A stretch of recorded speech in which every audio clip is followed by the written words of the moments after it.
Hello, my supreme riffers, welcome back. Imagine a way to practice your composition skills, your arrangement skills, and your improvisation skills all in one challenge. Sounds good? Well, today we're gonna do exactly that with my dice, the chord matrix, and the improvisation triangle. Welcome to Romans Random Riffs. Romans Random Riffs. To make this challenge a bit more tangible, we're going to get really practical today, because first we're gonna use my musical dice and the chord matrix to create a chord progression. Then we'll record that chord progression and turn it into a backing track using some arrangement skills to make it sound good. And then afterwards we're gonna improvise on top of that using my improvisation triangle. This results in one of the most fun and creative ways to practice I know, and I've spent countless hours doing this exact thing, so I very much hope you like this approach as well. Now let's get rolling and create our chord progression. Let me tilt you down for that a little bit. Alrighty then, here we go. One die for a mode, one die for a key, and one die for a time signature. Ah, interesting. The key of A in a 4/4 time signature, but the question mark. So let me throw that again. 1. Okay, A Ionian in a 4/4 time signature. Let's dive into the matrix and see what that means. So the first mode is the Ionian mode, which is a fancy name for regular roll major. And in the key of A, so we look for the Ionian row, which is the first one. Then we look for A. And once we've found that, we can look horizontally to see all the chords that belong to the key of A Ionian. In this case being A, B minor, C sharp minor, D major, E major, F sharp minor, G sharp diminished, A major. So now I'm gonna roll the mode die a couple more times, or actually 3 more times, because I want to start on the first degree. But we're gonna get 3 more chords from that row, and we're gonna generate them randomly with this beautiful die. So 3 more chords. 5, 3, 6. So 1, 5, 3, 6, which in this case is A, E, C sharp minor, F sharp minor. That's interesting. So now that we have our tonic, A, our chord progression, 1, 5, 3, 6, all we have to do now is come up with the rhythm to give it a fundament. So we're in 4/4, let's say 1, 2, 3, 4, 2, 3, 4, 3.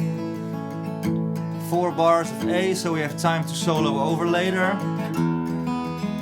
4 bars of E. 3 and 4 to C sharp minor, our 3 chord, also 4 bars.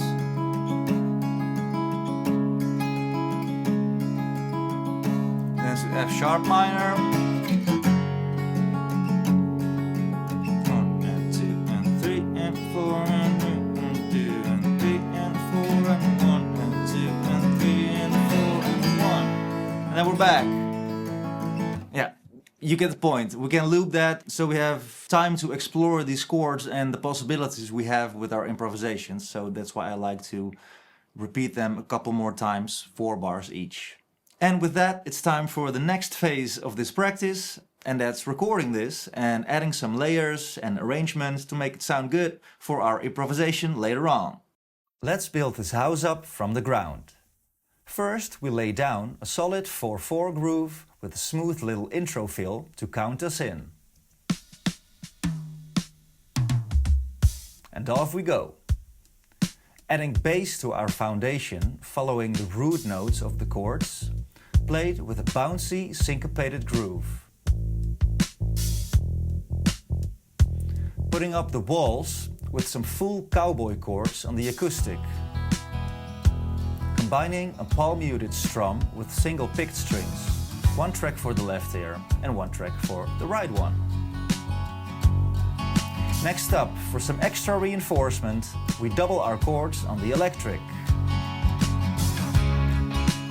focusing on power chords a little higher up the neck, using hybrid picking and some hammer-ons for that Knopfler meets Gibbons mojo, adding bounce and attitude. And with all these parts in place, we're gonna top it off with a beautiful glassy roof, a soft, high, angelic part.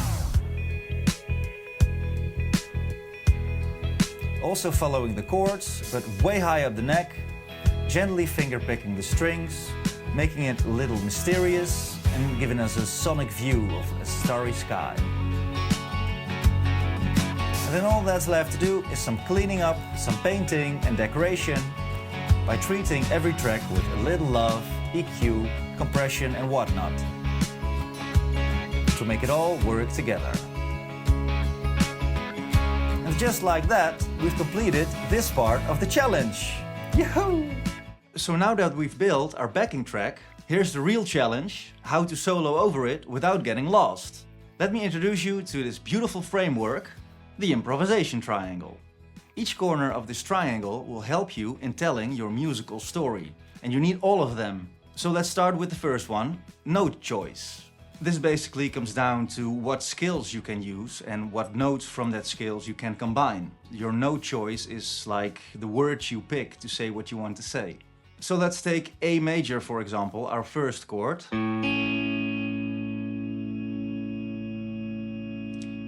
As we can see in the matrix, the relative minor of A major is F sharp.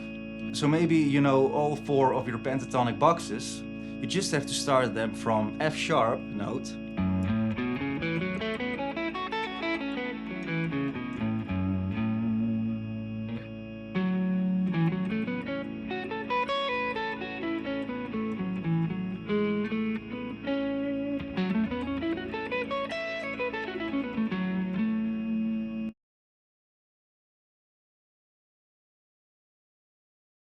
You can even play the full minor scale.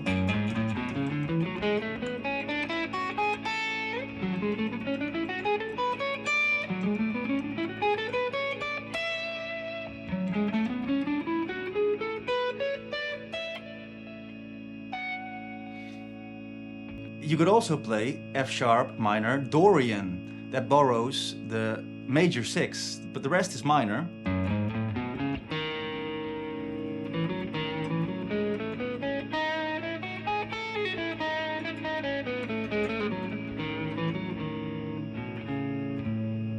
That makes it more mysterious because F sharp minor Dorian, since it's relative to A major, will sound like A major Lydian. That's the beauty of these connections between these chords. So let's go to the next chord, E major. Here we can do the same thing, look for the relative minor, which is C sharp. So we could play our pentatonic C sharps.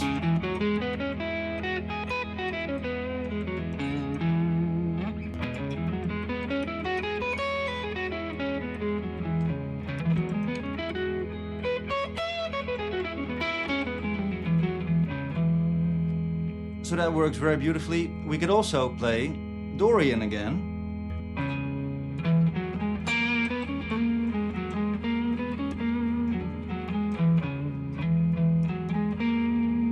Which will sound like E Lydian because it's relative to C sharp Dorian. Then we go to F sharp minor. Here we can play regular F sharp minor.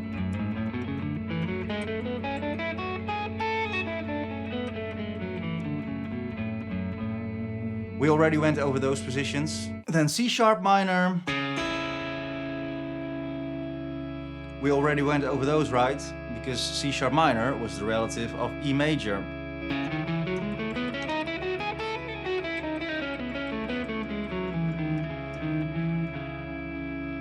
We only need two scales, basically. F sharp minor and C sharp minor.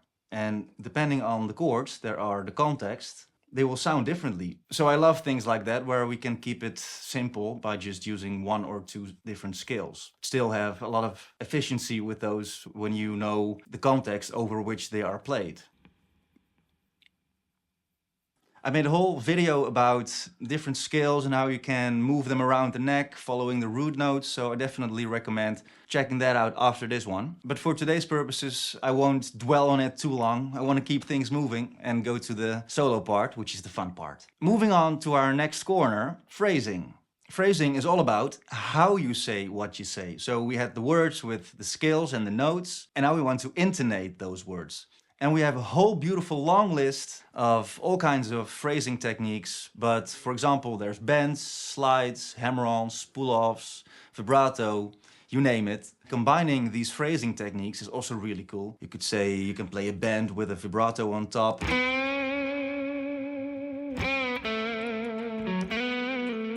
And you actually don't need many notes when you use good phrasing to tell a beautiful story. So that's cool. And the last corner, rhythm, is all about long versus short, space, more notes, fewer notes, legato, staccato, syncopation, triplets, all cool rhythmical things you can do to add to the delivery of the notes. And of course, they all work together and you all need them together to tell your story. And this way of looking at it gives a beautiful framework you can use whenever you notice that you're playing the same notes over and over and over again and it starts to sound boring. You just have to remind yourself to play something that contrasts what you were already doing. So for instance, if you were playing longer notes in a lower register, maybe it's cool to work your way to a higher register with more faster notes. Or you've been playing bends for a while, then add some variation with slides or hammer-ons, you know? So you can come up with cool things on the spot, and having a little plan for what you want to do for your improvisation can be really helpful. So you don't have to come up with everything, but you still leave enough room to be spontaneous. So let's map out a little plan for this specific example, starting on A. Maybe I want to start lower to kind of warm up here and approach it a little bit more in a country way.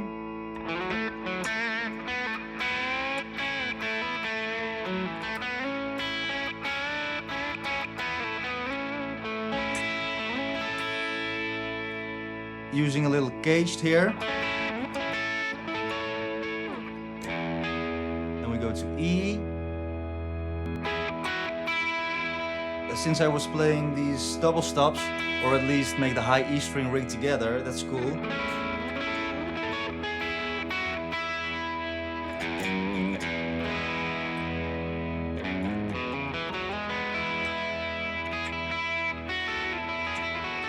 Some double stops and slides and pull-offs. Oops. And then we go to F sharp minor. Maybe I can play something in this F sharp minor position here.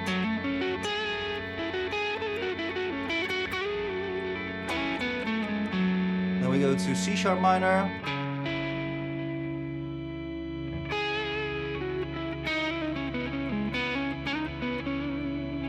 Maybe I can throw in a little blues lick here.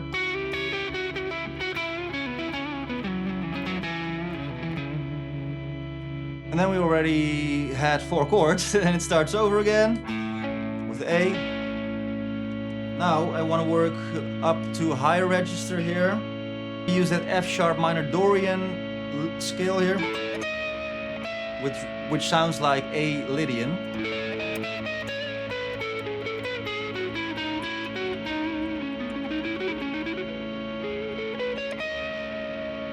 And then back to E.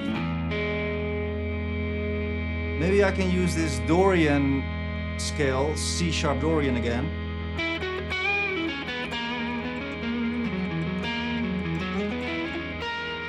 Which sounds like E Lydian, since it's relative again. And then go to F sharp minor.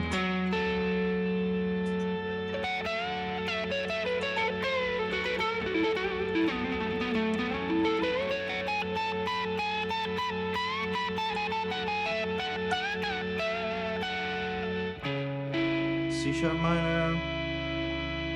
Then I want to work my way down again.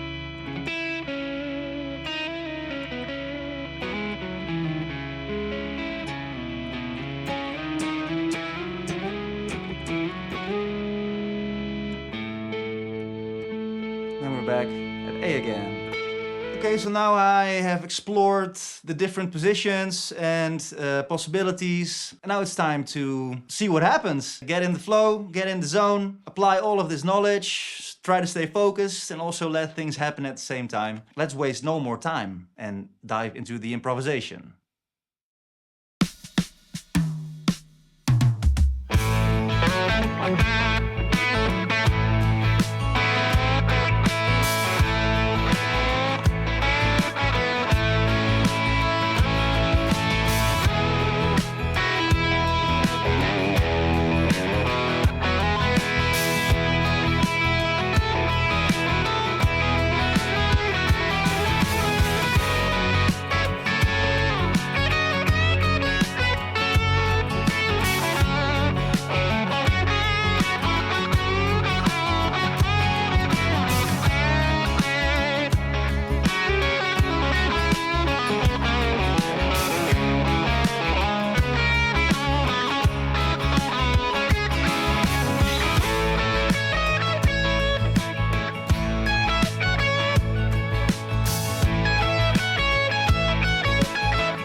And that's all she wrote. A complete journey from dice roll to chord progression to backing track to full solo. This is really one of the most fun and creative ways to practice, I know. And I'd love for you to try it too. So you'll find today's backing track, the chord matrix, the different scales I've used all over the neck on my Patreon. So you can jam along or create your own backing track. And if you really want to take it to the next level and support my channel at the same time, you could order these beautiful dice. They come in a nice little pouch and comes with a handy instruction QR code on a cool little piece of wood. So this is a cool little package you could own to spice up your songwriting and support me at the same time. They're very limited, only 100 are made, and since I'm such a small channel, I don't really have a web shop yet, so just shoot me an email, which I will leave down in the description as well. And for all of you Supreme Riffers who think, nah, I'm good with the dice, but I still want to support Roman, it would be amazing if you could subscribe, leave a comment, and like the video, or even share it. That would be much appreciated. Thank you in advance. And if you want to take a deep dive into the chord matrix or the improvisation triangle, check these videos out to keep building your skills. And that just leaves us with this. Fare thee well, fellers, fellerettes, and all who shan't be boxed like that. See you in the next one. Have a good day. Romans Random Riffs.